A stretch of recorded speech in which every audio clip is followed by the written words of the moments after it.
అందరికీ నమస్కారం. గౌరవ election commission of India home voting అనే ఒక కొత్త కాన్సెప్ట్ని ఈ 2024 జనరల్ ఎలక్షన్స్లో ఇవ్వడం జరిగింది. ఇది ముఖ్యంగా ఒక 3 కేటగిరీస్ వాళ్ళకి ఉంటుంది. ఒకటి 85 సంవత్సరాలు నిండినటువంటి సీనియర్ సిటిజన్స్ అంటారు. దెన్ పీడబ్ల్యూడీస్ అంటే వికలాంగులు ఎవరైతే ఉన్నారో 40% బెంచ్ మార్కింగ్ ఉండి అది కూడా రోల్లో వాళ్ళు పీడబ్ల్యూడీగా మార్కింగ్ అయినటువంటి వాళ్ళకి సెకండ్ కేటగిరీ. థర్డ్, ఇప్పుడు ప్రస్తుతానికి అటువంటి ప్రాబ్లం లేదు, ఏవీసీఓ అంటారు, అంటే ఆబ్సెంటీ ఓటింగ్ కోవిడ్ పేషెంట్స్ అంటారు. సో థర్డ్ కేటగిరీ ఇప్పుడు లేదు.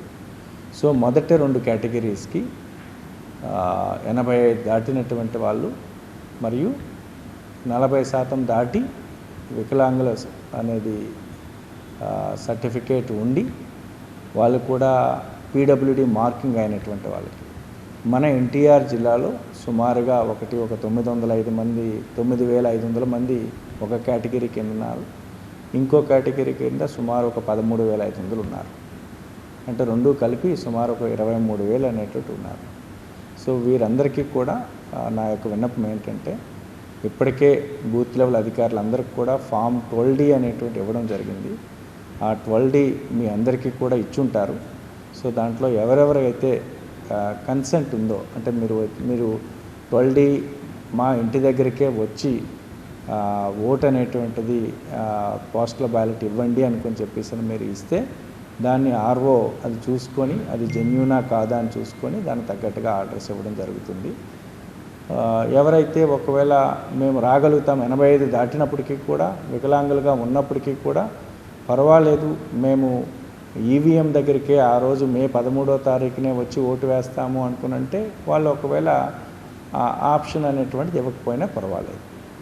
సో అది ఈ ఎంటైర్ ఎక్సర్సైజు, ఈ ఆప్షన్ ఇవ్వడము ఇవ్వకపోవడం అనేటువంటిది ఇప్పుడు ఈ కమింగ్ 22వ తారీఖు అనేటువంటిది లాస్ట్ డేట్. కాబట్టి అనదర్ 2 డేసే ఉంది. కాబట్టి రేపు సండే, ఎల్లుండి అనేటువంటిది 22nd. మీ బిఎల్ఓస్ ఎవరైనా ఒకవేళ మీకు ఈ 2 కేటగిరీలో ఎలిజిబిలిటీ ఉండి, సో ఒకవేళ ఇంటి దగ్గరికే మొత్తం బెడ్ రిడెన్ ఉంది, బెడ్ పై నుండి పైకి లేవలేకపోతున్నాము, కంప్లీట్గా కాళ్ళు కనిపించట్లేదు, కంప్లీట్గా కాళ్ళు అనేటువంటివి 2 కాళ్ళు కూడా ప్రాబ్లం ఉంది, నడవలేని పరిస్థితిలో ఉన్నారు, ఇలాంటి వాళ్ళు ఎవరైతే ఉన్నారో దానిని ఈ ఫామ్ 12D ద్వారా ఒకవేళ మీ యొక్క ఆప్షన్ కానీ మీ బిఎల్ఓకి ఇస్తే మీ బిఎల్ఓ ఏఆర్ఓ ద్వారా ఆర్ఓకి అనేది పంపించడం జరుగుతుంది. తద్వారా మే 7, 8, 9 దాంట్లో ఒక 2 రోజులు ఇంటికే వచ్చి అండ్ పోస్టల్ బ్యాలెట్ ద్వారా అక్కడ ఓట్ అనేటువంటిది తీసుకోవడం జరుగుతుంది. సో ఈ అవకాశాన్ని మరొక 2 రోజులు ఉంటుంది కాబట్టి మీ బిఎల్ఓకి సంప్రదించండి. జెన్యూన్ అనుకుంటే అతను ఖచ్చితంగా కన్సెంట్ అనేటువంటిది ఇవ్వండి. సో సిమిలర్గా ఇంకొక కేటగిరీ కూడా ఉంది, form 12D absentee voting emergency services అంటారు. గౌరవ సిఓ గారు ఒక 30+ డిపార్ట్మెంట్స్ని ఈ కేటగిరీ కింద ఇచ్చారు. ఇప్పటికే ఆ డిపార్ట్మెంట్స్ నోడల్ ఆఫీసర్స్ కింద అపాయింట్మెంట్ అనేటువంటి వచ్చున్నాయి. ఆ నోడల్ ఆఫీసర్స్కి ఇప్పటికే 3 రౌండ్స్ ఆఫ్ మీటింగ్స్ కండక్ట్ చేయడం జరిగింది. ఎవరైనా ఎమర్జెన్సీ సర్వీసెస్లో లైక్ ఎలక్ట్రిసిటీ ఉండొచ్చు, లేకపోతే ఫైర్ అనేటువంటి ఉండొచ్చు, లేకపోతే రైల్వేస్ అనేటువంటిది ఉండొచ్చు, లేకపోతే ఎయిర్పోర్ట్స్ అనే డిపార్ట్మెంట్ ఉండొచ్చు, ఇలా ఇంపార్టెంట్ కొన్ని డిపార్ట్మెంట్స్ ఎమర్జెన్సీ సర్వీసెస్ అనేటువంటి ఉంటాయి. సో వాళ్ళందరూ కూడా ఈవెన్ హెల్త్ అండ్ ఫ్యామిలీ వెల్ఫేర్లో సో మెడికల్ డిపార్ట్మెంట్స్ ఉండొచ్చు. సో మీరు ఒకవేళ ఈ ఫెసిలిటీని కూడా యూటిలైజ్ చేసుకోవాలి అని అనుకుంటే మీకైతే హోమ్ ఓటింగ్ అయితే ఉండదు. సో మీకు పోస్టల్ ఓటింగ్ సెంటర్ పీవీసీ అని చెప్పి ఒక కాన్సెప్ట్ ఉంటుంది.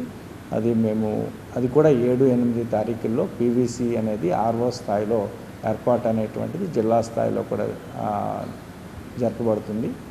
సో దానికి మీకు ఫర్దర్గా ఇంటిమేషన్ ఇస్తాము. బట్ మీరు ఇవ్వాల్సినటువంటి లాస్ట్ డేట్ కూడా 22వ తారీఖు. కాబట్టి మీరు డైరెక్ట్గా కాకుండా మీ యొక్క నోడల్ ఆఫీసర్ ద్వారా కలెక్టరేట్లో ఉండేటువంటి సో డిఆర్ఓ గారికి కానీ, లేదు అనుకోనంటే మీ జ్యూరిడిక్షన్లో ఉండేటువంటి ఆర్ఓస్ కానీ ఇచ్చిన మా కలెక్టరేట్ కనుక రావడం జరుగుతుంది. సో సో ఒక 2 కేటగిరీస్కి హోమ్ ఓటింగ్ ఉంటుంది, ఒక AVES absentee voting emergency services వాళ్ళకి పోస్టల్ ఓటింగ్ సెంటర్ అనుకొని చెప్పేసి అని ఏ కైండ్ ఆఫ్ ఫెసిలిటేషన్ సెంటర్ లాంటిదే ఉంటుంది. సో ఇద్దరికి కూడా ఈ నెల 22వ తారీఖు అనేటువంటిది లాస్ట్ డేట్. ఫామ్ 12D ద్వారా ఇవ్వాల్సిన అవసరం ఉంది. Thank you.